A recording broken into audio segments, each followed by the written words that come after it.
everybody, welcome back to the answer to what am I? So, what was it? What did you guys guess?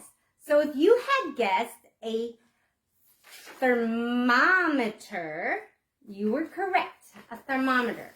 So, a thermometer is a device that measures temperature.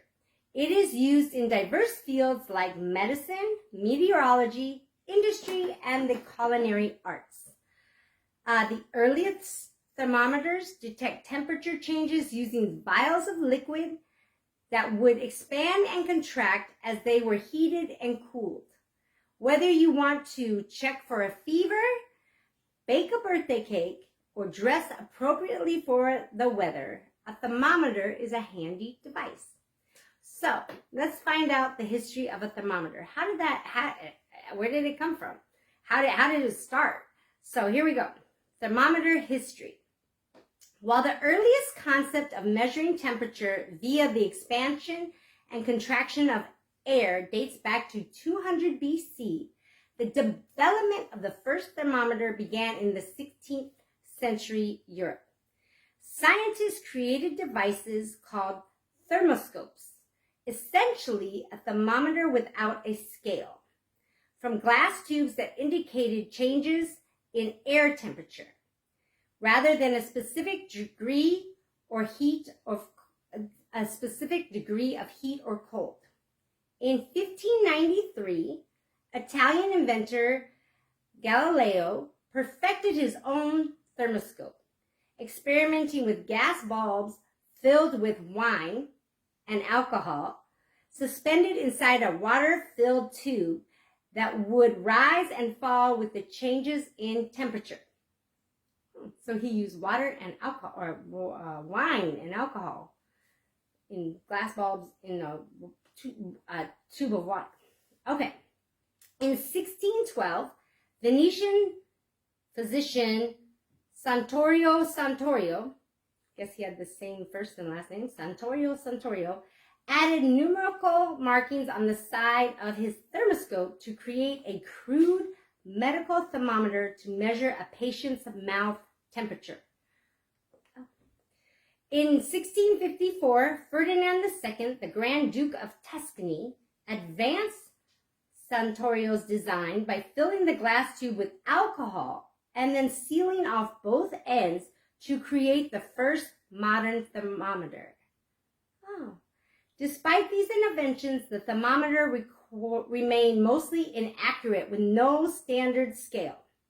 Throughout the late 1600s, scientists explored ways to create a numerical temperature gauge that was tied to the freezing and melting points of water.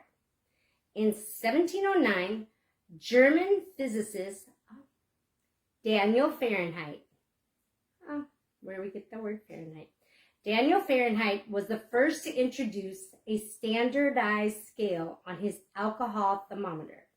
Just 5 years later, he developed a mercury thermometer that was found to be more accurate than those filled with alcohol.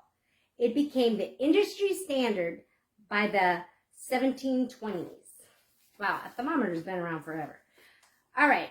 As medical doctors deepened their understanding of the connection between a patient's fever and illness, use of thermometers became more prevalent. In 1867, British physician Sir Thomas Clifford Allbutt invented the first reliable medical thermometer that was small, portable, and accurate. It was also considered revolutionary since it was able to read a patient's temperature after about 5 minutes. Wow, that's a long time in today's world. Over the next 70 years, thermometers remained mostly unchanged. Innovations like infrared technology developed during the post-war era provided quick and precise temperature readings taken from a patient's ear or forehead. Digital thermometers quickly replaced traditional ones, as they allowed for easy and accurate results, minus the toxicity of mercury. Yeah, I remember when I was a little girl, and the school nurse dropped the glass thermometer that had a little ball of mercury in it. She dropped it, and it was like panic in the nurse's office. It was like, nobody move. We got to find that ball of mercury. And I remember 2 teachers were picking it up with paper. Don't touch it. Nobody touch it. I mean, of course. So it's good that we've gotten rid of that toxicity of mercury in our thermometers today. Also, probably the glass tube that a lot of kids could have bit down on. So I have a little bit of trivia about a thermometer. All right, the first one is that the world's smallest thermometer is 20,000 times smaller than a strand of hair and used to measure cellular level temperature changes. Oh my God, that thing must be that's tiny. Okay, next trivia about it is ethanol, which is found in solvents, antiseptics, fuels, and even alcoholic drinks, is the fluid used in many thermometers today. So they no longer use mercury, they're using ethanol. Okay, more than a dozen U.S. states have banned mercury thermometers out of safety concerns. So those school nurses had a lot, they were right. Mercury was not good, don't touch it. Okay, next, according to the National Institute of Standards and Technology, temperature is the second most measured quantity in the world. What do you think number 1 is? So the temperature is the second thing what we measure most in the world. You know what the other one is? Number 1 is time. Yep, time. Time and temperature. All right. Richard T. Porter, also known as the Thermometer Man, assembled the world's largest collection of thermometers, which he displayed in the Porter Thermometer Museum in Massachusetts until he sold it to the founder and president of AccuWeather.com. He was a Korean War vet and former middle school teacher. Porter was recognized by Ripley's Believe It or Not and the Guinness Book of Records for his impressive collection. Wow. So that is my history and about a thermometer. If you guessed thermometer, very good job. If not, that's okay. You learned all about thermometers today. There was one other thing. Oh, I have it right here. There was one other part of all those, because we usually try to explain why they gave certain clues. So there was one clue that I was like, what did that have?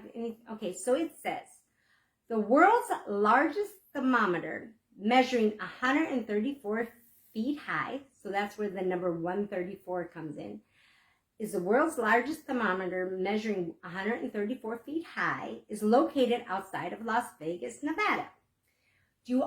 Then they ask, what also is significant about the number 134? And it says, 134 was the highest temperature ever recorded in North America in 1934. So in 1934, it got as hot as 134, and it was recorded on a temperature. So, wow. So, I hope you learned some stuff about a thermometer, and I hope you enjoyed What Am I? We'll have another one next week, either a Who Am I or a What Am I? But these are always fun, great trivia, and then we learn some history about it.